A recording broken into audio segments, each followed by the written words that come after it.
علشان نعمل الدهن الحيواني بدون اي روايح ويكون طعمه كمان حلو، هنا هحتاج نص كيلو من الدهن الحيواني مقطع صغير جدا او مبشور على المبشرة. هنضيف عليه نص كوباية من الحليب، يفضل يكون كامل الدسم، نص كوباية من الزبدة او السمنة البلدي بتغير طعم الدهن تماما، وكمان معانا علبة صغيرة من الزبادي اللي هي 75 جرام تقريبا، او لو 100 جرام مفيش اي مشكلة خالص. معلقة صغيرة من الملح او الملح حسب الرغبة. كده الاضافات خلصت؟ لا طبعا لسه ما خلصتش، لسه هنضيف حاجة تانية كمان.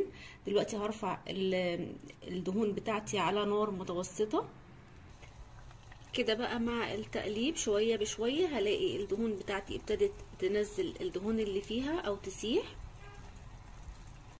شايفين بقى السمنة بتاعتي ابتدت تكون جاهزة معايا. اول ما اللون يبقى ذهبي بالشكل ده كده هنبتدي نطفي عليها.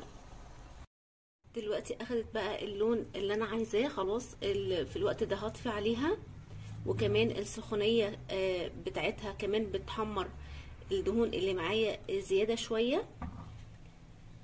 طب لو انا عايزة اوقف الطهي او تحمير الدهون بتاعتي، الخطوة الاخيرة هحط بقى نص كوباية من الزيت النباتي بالشكل ده كده، وكمان لو متوفر معلقة من المرتة بتدي طعم تاني خالص للدهون بتاعتي. مش متوفرة خلاص، ولكن ياريت لو متوفرة، او سمنة بلدي او زبدة صفرة. كل الحاجات دي بتغير طعم الدهون بتاعتي تماما. دلوقتي بقى بصفي السمنة بتاعتي بالمصفى بالشكل ده كده.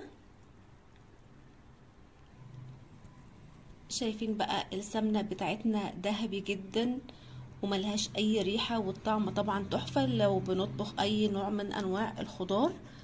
ولو حطينا معلقة صغيرة مش هقول كبيرة بتدي طعم حلو جدا. وبكده الوصفة بتاعتنا خلصت. يا رب تكون استفدتم، واللي يجرب الوصفة وتعجبه يا ريت تسيب لي رأيه في كومنت، والاول مرة يشوف قناتي يعمل اشتراك، واللي عجب الفيديو يعمل لايك.